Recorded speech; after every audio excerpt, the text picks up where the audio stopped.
ప్రభాకర్ రావుని ఏమడుగుతున్నారయ్యా, జడ్జీల ఫోన్లు ఎందుకు ట్యాప్ చేశావు?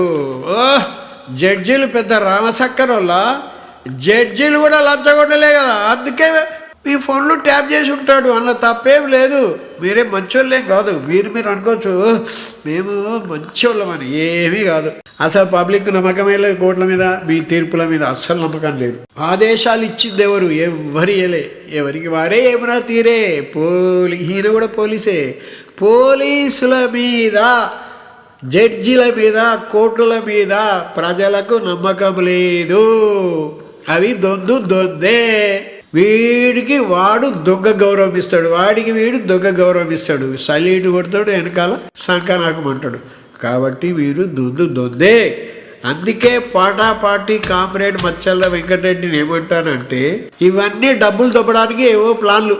ఒక జడ్జి ఒకటి దగ్గర 10 కోట్లు లంచం తీసుకొని తీర్పు చెప్పిననుకో, ఈ పోలీసుడికి తెలుస్తుంది. వాడిని ఫోన్ ట్యాప్ చేస్తే ఒక ₹1 ఇస్తాడు.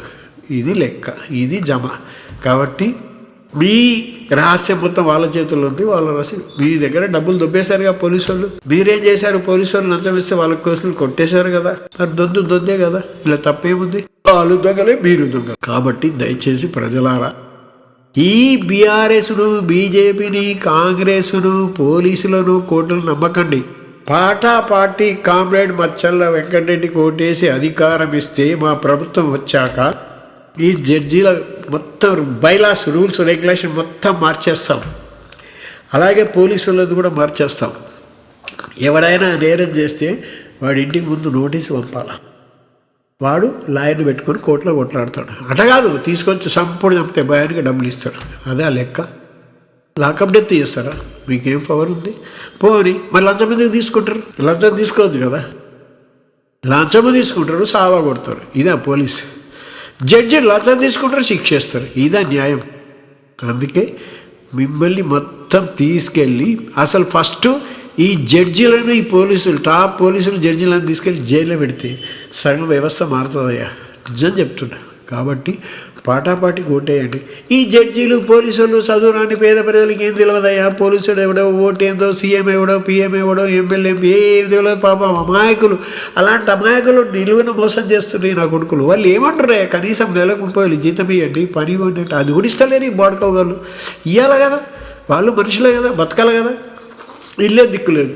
ఇక్కడ ఈ బోడి కుక్కటిపల్లి హౌసింగ్ బోర్డులో 2,95,000 గజం అంటే పేదోడు కొంటాడా?